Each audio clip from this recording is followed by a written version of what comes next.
Viewers welcome back in our programme. So third वाले section ਦੇ ਵਿੱਚ ਆਪਾਂ ਪਹੁੰਚ ਚੁੱਕੇ ਹਾਂ। ਸੋ ਇਸ ਵਿੱਚ ਆਪਾਂ ਗੱਲਬਾਤ ਕਰਨ ਜਾ ਰਹੇ ਹਾਂ ਜੰਮੂ ਕਸ਼ਮੀਰ ਦੇ ਹਵਾਲੇ ਨਾਲ ਔਰ ਕਿਸ ਤਰ੍ਹਾਂ ਭਾਰਤੀ ਹਕੂਮਤ ਨੇ ਪਿਛਲੇ 1 ਸਾਲ ਤੋਂ ਜੰਮੂ ਕਸ਼ਮੀਰ ਨੂੰ ਇੱਕ ਨਰਕ ਵਾਲੀ ਹਾਲਤ ਵਿੱਚ ਜੋ ਧੱਕਿਆ ਹੋਇਆ ਹੈ। ਸੋ ਆਰਟੀਕਲ 370 ਖਤਮ ਕਰਕੇ ਇਸ ਨੂੰ ਕਿਸ ਤਰ੍ਹਾਂ 2 ਸਟੇਟਾਂ ਦੇ ਵਿੱਚ ਵੰਡਿਆ ਗਿਆ ਹੈ ਔਰ ਹੈਰਾਨੀ ਦੀ ਗੱਲ ਹੁਣ ਇਹ ਹੈ ਕਿ ਹੁਣ ਕਸ਼ਮੀਰੀ ਪੰਡਤਾਂ ਤੇ ਡੋਗਰਿਆਂ ਵੱਲੋਂ ਇਹ ਮੰਗ ਕੀਤੀ ਜਾ ਰਹੀ ਹੈ ਕਿ ਜੋ ਕਸ਼ਮੀਰ ਦਾ ਸਪੈਸ਼ਲ ਸਟੇਟਸ ਹੈ यानी कि आर्टिकल 370 उसनूं बहाल किया जाए और इस तरह जापता है कि शेख अब्दुल्ला दे टब्बर वल्लों हुण की किया जाएगा कि इसनूं जो बहाल करके फिर उन्हां नाल धोखाधड़ी की जाएगी। इस उपर विचार चर्चा करन जा रहे हैं। सो असीं चाहांगे कि तुसीं साडे नाल इसी तरह ही बने रहना। देखण सुन लई तुहाडा सब दा बहुत बहुत शुक्रिया जी। डॉक्टर साहब की कहना चाहोगे? देखो एक ज़माने च पता नहीं ये शेर आया कित्थों है, लेकिन उसकी एक लाइन ही मैनू याद है जिहड़ी अक्सर रिपीट की जाती है कि जब दिया रंज बुतों ने तो खुदा याद आया। कि हुण जदों असीं जम्मू कश्मीर के हवाले नाल गल कर रहे हैं और 5 अगस्त का दिन आ रहा है नेड़े, जदों कि 1 साल पहला भारत की पार्लीमेंट ने आईनी गुंडागर्दी करदे हैं कश्मीर का आर्टिकल 370 35A ये तो ख़त्म किया ही, उदा एक स्टेट वजों रुतबा भी तोड़ के उन्होंने 2 यूनियन टैरेटरीज जम्मू कश्मीर और लद्दाख दे विच वंड दिता है। और उस तो बाद जिस तेज़ी दे नाल जिहड़े पहलां दे कश्मीर असैंबली वालों पास किए एक्ट ने उन्हां दीयां धज्जियां उड़ाईयां जा रही हैं, जिस तेज़ी दे नाल डेमोग्राफी बदली जा रही है, आबादी का तवाजुन, और ज़ाहिर है कि इस वेले बहुत सारे यूपी बिहार के लोग जिहड़े ने और पहला उन्हों का ऑफिसर ही बिहारी जिन्हों उत्थे उन्होंने डोमिसाइल लॉ जिहड़ा बना के सारियां रिस्ट्रिक्शंस खत्म कर दित्तियां, जिहड़ा मर्जी आ जाए। और इस सारे का नतीजा है कि भी हुण वो कम्यूनिटीज़ जिहड़ियां कश्मीरियां दी आज़ादी के खिलाफ जिन्हों बहुत वोकल करके ये भुगताते रहे ने भारतीय एजेंसियां और अड अड हुकूमतां, ज़ाहिर है कि जम्मू रीजन दे विच डोगरियां दी पॉपूलेशन काफ़ी है। और इस तरह असीं दूसरे कश्मीर वादी दे विच पंडित जिन्हों लिजा के बिठा के ये प्रोपेगेंडा दुनिया भर च करते रहे कि जी देखो कश्मीरी पंडितां नूं कढ़ता उन्होंने, जुझारूआं ने कढ़ता, उन्हां दी जिहड़ी है वो नस्लकुशी की और उन्होंने हालांकि ये असीं अगे भी डिस्कस किया कि किवें जगमोहन जदों गवर्नर सी जम्मू कश्मीर का किवें भारतीय एजेंसियां ने एक प्लैंड साजिश के तहत कश्मीरी पंडितां नूं उत्थों कढ़िया। उन्हां दी गिणती भी कदे 5 लाख बना दिंदे ने, कदे ज़्यादा बना दिंदे ने, फिर ये होया जो उन्हां नूं वापस वसाण है दिस दैट। पर वो भी उस खेड नूं खेडदे रहे, इहदे कोई शक नहीं है। उन्होंने जिहड़े थोड़े बहुत सियाणे सी उन्हां नूं तां लगदा सी कि भी ये असीं एवें मोहरे दे तौर ते वरते जा रहे हैं, ये खेम हिंदू तवियां दे वाले, क्योंकि कश्मीर की तहजीब दे विच एक अपने किस्म की लिबर्टी भी है, भावें उत्थों दे पंडित या दूजे वो मोहरे के तौर पर वरते गए, लेकिन वो उत्थे सदियां तो रहिंदे ने। और जिहड़े लोग जिस धरती दे हुंदे ने, और मैनूं याद है कि जदों जलालाबाद दे विच 2 साल पहला जिहड़े ने 20 तो ज़्यादा सिख मारे गए सी, वो जा रहे सी प्राइम मिनिस्टर नूं मिलण, उन्होंने जिहड़ी है इस्लामिक स्टेट ने उसकी जिम्मेवारी लई। और इत्थे न्यूयॉर्क दे विच अफगान सिख जिहड़े रहिंदे ने उन्होंने एक गुरुद्वारा बनाया हुआ है जिन्होंने अफगाना का गुरुद्वारा, अफगान सिखां का गुरुद्वारा कहंदे ने। और उत्थे जाके असी भी उन्होंने जिहड़े मारे गए उन्होंने ट्रिब्यूट देने के लिए फंक्शन सी, मैनू भी इनवाइट किया होया सी। अफगानिस्तान का कौंसल जनरल भी आया होया सी उस फंक्शन दे विच, और स्टेज नूं जिहड़े सैकटरी कंडक्ट कर रहे सी वो क्योंकि उन्होंने डेलीगेशन वो थोड़ा अद्धा अंग्रेजी बोलते सी, अद्धी पश्तो स्टेज कंडक्ट कर रहे थे। और मैनू याद है कि भी जो उन्होंने क्लोजिंग की उस कौंसल जनरल ने अपने लफज कहे हमदर्दी दे, पर उस सिख ने कहा जोड़ा सैकटरी से उन्हें कहा जी मैं अमरीका च आया भी मैनू इन्ने साल हो गए, इंडिया च भी मैं रहा, मेरी धरती अफगानिस्तान है। और उन्हें कहा भी ना दुनिया च अफगानिस्तान वर्गी कोई धरती है किते, ना अफगाना वर्गे कोई लोग ने किते। और नाल ही कहंदे उन्हें अखां च अथरू सी।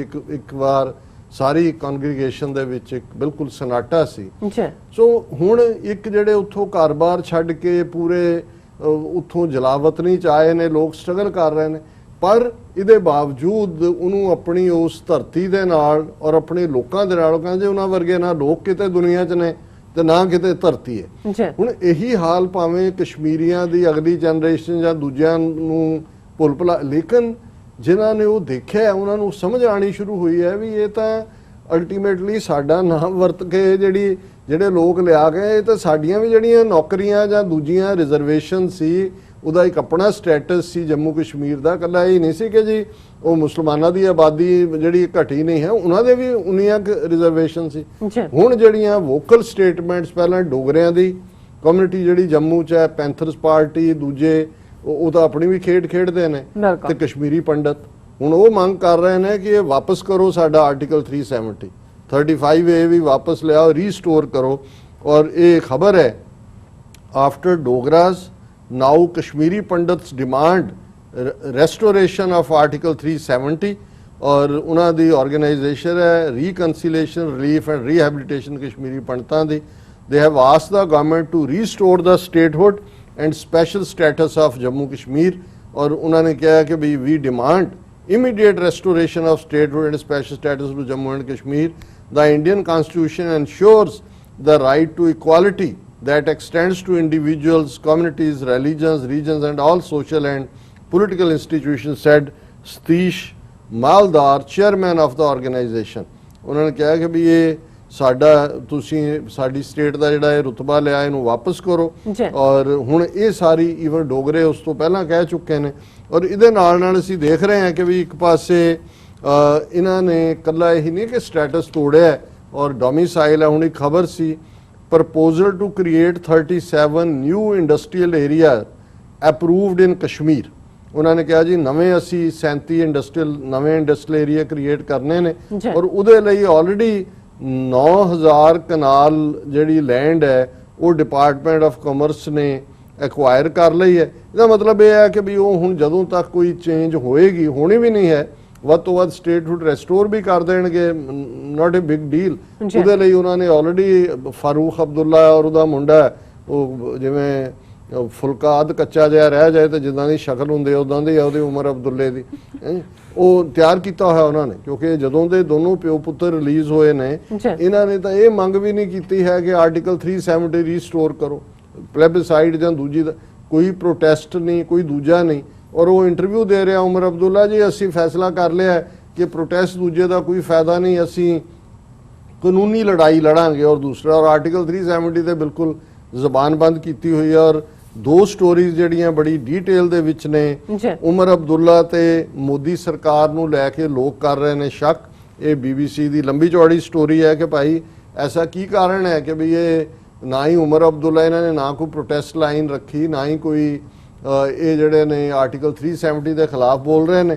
और उन्होंने जड़ा इस सारे दे उत्ते उन्होंने शक के दायरे च लिया के खड़ा किया। और मैं समझदा भी एक गल जरूर कहने भी चाहते हैं जिहड़े भी जित तक आवाज़ पहुँचती है कि भी एक गल जिहड़ी इत्थे अंग्रेजी की एक्सप्रैशन इस्तेमाल होंदी है कि once you fool me shame on you, twice you fool me shame on me. ਹੁਣ ਇੱਕ ਵਾਰ ਸ਼ੇਖ ਅਬਦੁੱਲੇ ਦੇ ਹੱਥੋਂ ਕਸ਼ਮੀਰੀਆਂ ਨੇ ਧੋਖਾ ਖਾਧਾ।